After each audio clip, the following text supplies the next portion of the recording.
India dazzles the world with its remarkable GDP growth. It's celebrated as one of the fastest-growing economies. Yet, this glittering narrative hides a stark irony. Millions of Indians remain ensnared in poverty. Over 800 million people still rely on government rations for basic sustenance. This glaring contrast reveals the deep inequalities in India's growth story. While the affluent thrive, the impoverished are left in the dust. The chasm between the wealthy and the poor is expanding at a shocking pace. Statistics paint a grim picture of wealth hoarding. The top 10% of earners make 13 times more than the bottom 10%. This disparity clearly shows that the fruits of economic growth are not shared by all. The lack of access to quality education and healthcare only deepens this inequality. India's education system, though extensive, suffers from inadequate infrastructure and resources, especially in rural areas. Similarly, the healthcare system is overburdened and underfunded, leaving millions without proper medical care. This disparity in opportunities perpetuates a cycle of poverty and stifles social mobility. India, a land of vibrant festivals and rich traditions, also wrestles with baffling social contradictions. Despite constitutional promises of equality, caste discrimination remains a stubborn relic of the past.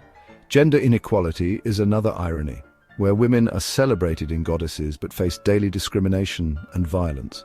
Corruption, the ever-present shadow, gnaws away at the social fabric. These absurdities are woven into the everyday tapestry of life. Bribery is so common, it's almost a cultural norm, eroding trust in institutions. Cheating and a lack of accountability are the unspoken rules of the game. There's a palpable sense of moral decay, where individual gain trumps collective well-being. This moral decay is hilariously evident in the rise of scams targeting foreigners. From fake travel agencies to counterfeit goods, unscrupulous individuals exploit India's famed hospitality to dupe unsuspecting tourists and investors. This not only tarnishes the country's image, but also undermines the economy. Corruption is not just a social ill, it is practically a celebrated tradition in India's political system. Politicians are frequently embroiled in scandals, from embezzling public funds to abusing power, almost as if it's a rite of passage. A culture of impunity prevails, with political leaders rarely held accountable, making it seem like a badge of honor. This lack of accountability is a major impediment to progress, yet it continues unabated. The justice system, tasked with upholding the rule of law, often fails to deliver justice, especially for the most vulnerable, almost as if it's an afterthought.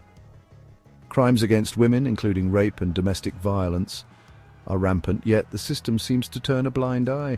The justice system's response to these crimes is often slow, inefficient, and insensitive, almost as if it's designed to be that way. This failure to protect its citizens, especially women, raises serious questions about the state's commitment to its people's safety and well-being, or lack thereof. The lack of justice breeds a sense of cynicism and erodes public trust in institutions, almost as if it's a feature, not a bug. India stands at a crossroads, yet again. To realize its true potential, it needs more than just economic growth. It needs deep structural reforms. Ironically, these reforms have been discussed for decades. These reforms must prioritize equality, education, healthcare, and justice. As if these weren't basic human rights already. They must address the root causes of poverty, inequality, and corruption. Because apparently these issues are still news in 2023. India needs a more just and equitable society where everyone has an equal opportunity to succeed. A utopia we've been dreaming of since independence. This requires investing in education and healthcare, investments that are always promised but rarely delivered, providing equal opportunities for all regardless of caste or gender. Because meritocracy is still a distant dream, equally important is tackling corruption at all levels, holding the corrupt accountable and strengthening institutions. A task easier said than done. The path ahead is challenging, but the need for change is undeniable. Yet the status quo remains stubbornly persistent. India must choose between perpetuating a system rife with inequality and injustice, or pretending to forge a new path toward a more equitable and just society. The future of India depends on making the right choice. a choice we've been deliberating for far too long. The irony is the right choice has always been clear.